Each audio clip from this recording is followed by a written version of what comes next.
saya dan teman-teman diundang atau dipanggil menjalankan tugas profesi advokat.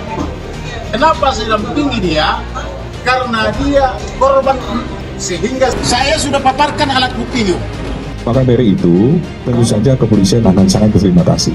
Tentu saja ini menjadi penyemangat bagi Polri bahwa dalam menyidik kasus Vina ini Polri nggak sendiri.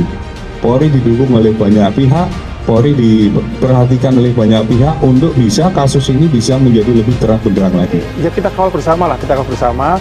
Saya kira kita sudah tahu ini ada kelemahan. Kita sudah tahu ada kelemahan, dan kelemahan jangan diulang. Kesulitan yang muncul dengan kompetensi yang kita punya masing-masing kita lakukan. Saya kira nggak mungkin kami Kompolnas juga intervensi ke komisi lain. Biar teman-teman, saya kira Komisi dia punya wilayah sendiri, dan saya kira karena ini sudah menjadi atensi publik, ya saya kira jangan main-main dengan inilah. Jadi, harus super hati-hati dalam ya, dari itu jangan main-main, artinya jangan dianggap ini sebagai suatu apalagi filmnya sudah ditonton 6 juta orang lebih, jangan sebagai suatu entertainment, tapi ini adalah kasus hukum yang harus diselesaikan secara hukum. Betul Pak Kati, karena hukum kita bicara soal bukti, bukan soal cerita, bukan soal fiksi, bukan soal tadi ada yang bersifat sebagainya. Saya kira itu kita abaikan semua lah, kita bicara bukti gitu ya. Misteri temuan sperma pada kasus Vina Cirebon, Reza Indragiri, ada 13 lelaki. Lantas sperma siapa? Mau asumsi saja, jangan-jangan orang ini. Misteri temuan sperma pada tubuh jasad korban kasus pembunuhan Vina asal Cirebon tengah jadi sorotan publik. Temuan sperma itu menimbulkan dugaan bahwa Vina tidak hanya dibunuh, tetapi juga jadi korban pemerkosaan. Hingga kini belum terungkap siapa yang memperkosa Vina. Adapun polisi pun tidak mengenakan pasal pemerkosaan kepada para pelaku yang sudah ditangkap. Alasannya, pada saat dilakukan autopsi jenazah Vina, tidak dilakukan uji DNA karena sperma sudah rusak. Selain itu, seluruh pelaku juga tidak ada yang mengaku telah memperkosa Vina. Soal hal tersebut, pakar psikologi forensik Reza Indragiri Amril mengatakan bahwa sperma itu bisa datang akibat ada aktivitas seksual yang dipaksakan dan dapat ada karena aktivitas seksual konsensual atau mau sama mau. Jadi, ada sperma yang katakanlah sperma itu menjadi ada akibat sebuah paksaan aktivitas seksual yang paksaan. Tapi juga ada sperma yang datang akibat aktivitas seksual yang mau sama mau. Sekarang pertanyaan saya, sperma yang disebut ada di tubuh korban itu sperma akibat aktivitas seksual yang mana? Kata Reza dalam wawancara dengan akun RJL5 di YouTube. Reza lalu menjelaskan bahwa anggap saja sperma pada tubuh Vina ada karena aktivitas seksual paksaan atau pemerkosaan. Lantas, siapa pemilik sperma tersebut? Dalam kasus pembunuhan terhadap Vina terdapat 13 laki-laki termasuk kekasih Vina, Eki, yang juga jadi korban pembunuhan. Ada 13 loh ini. Itu yang kecuali korban ya. Ya anggaplah korban tidak memperkosa. Jadi ada 12. Yang memperkosa mana? Oh, mau asumsi aja gitu. Wah, pasti 12 orang yang memperkosa. Enak betul kalau menghukum orang kayak gitu. Cuma main penghakiman sepihak tanpa ada uji saintifik, ujar Reza.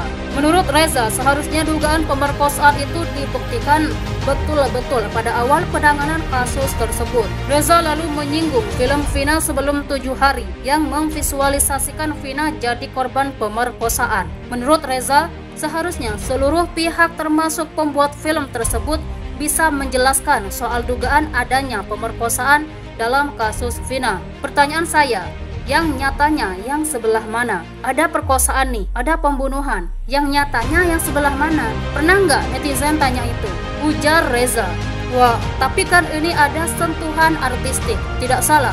Tapi pada akhirnya karena ini menjadi sebuah persoalan hukum dan persepsi citizen, dan netizen sudah terkunci. Sudah terjadi perkosaan dan pembunuhan, maka betapa bijaknya seandainya semua pihak bisa menjelaskan secara definitif perkosaannya di mana. Apakah benar ini perkosaan? Dan kalau iya, siapa pelakunya? Berkutat pada sperma itu, sambung Reza. Sementara itu, menurut kakak kandung almarhum Vina, Marliana mengakui bahwa baru ada perintah perintah untuk mengautopsi jenazah Vina setelah 9 hari meninggal dunia. Perintah otopsi itu datang dari pihak kepolisian dan pengadilan, saya gak ngerti lah. Pokoknya memang ada perintah untuk otopsi setelah 9 hari meninggal dunia, kata Marliana ditemui di Central Park. Dari hasil otopsi jenazah Vina, Marliana mengungkapkan bukti kuat adanya tindak pidana pemerkosaan dengan ditemukannya bekas sperma yang terdapat pada alat kelamin Vina. Bukti tersebut juga diungkap pada saat proses persidangan, kata Marliana. Selain bukti adanya pemerkosaan, hasil otopsi jenazah Vina juga ditemukan beberapa luka memar seperti pada kasus penganiayaan. Terus ada bekas luka di sekujur badan Vina seperti dipukul, ujar Marliana. Lebih lanjut, pengacara kondang Hotman Paris memberi peringatan kepada Polda Jabar soal kesaksian Aib dan Dede dalam kasus pembunuhan Vina dan kekasihnya Eki yang telah berlalu selama 8 tahun. Masih belum juga menemukan jawabannya. Meski demikian, pengacara keluarga Vina, Hotman Paris, masih memiliki keraguan terhadap tersangka yang ditangkap polisi. Apalagi setelah polisi mengurangi tersangka DPO dari 3 orang menjadi 1 orang saja, yakni Peggy alias Peron, meski keterangan BAP sebelumnya berkata lain. Hotman menyebut salah satu latar belakang polisi menangkap Peggy adalah karena kesaksian saksi Aib dan Dede. Aib bahkan mengakui pernah melihat wajah Peggy di lokasi kejadian pembunuhan saat diwawancarai beberapa waktu lalu. Peggy yang disebut sebagai DPO yang tertangkap dijadikan tersangka dengan didukung oleh kesaksian Aib dan Dede yang katanya tadi malam dilakukan prarekonstruksi, kata Hotman dalam sebuah video di akun Instagram miliknya.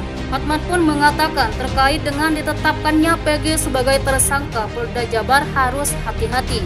Hotman menyoroti ada kesaksian yang bertolak belakang. Dinyatakan Aib dan Dede di tahun ini dan 2016. Ingat di putusan 8 tahun lalu, putusan pengadilan, Aib dan Dede ini dalam putusan pengadilan menyebutkan nama-nama yang dia lihat di TKP, tapi tidak termasuk Peggy.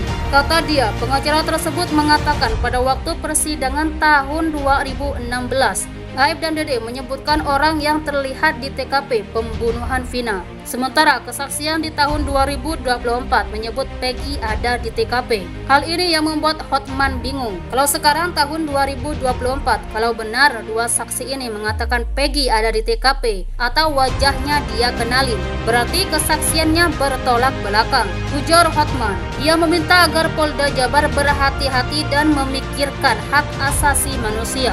Jangan sampai Peggy Setiawan yang saat ini tertangkap salah orang.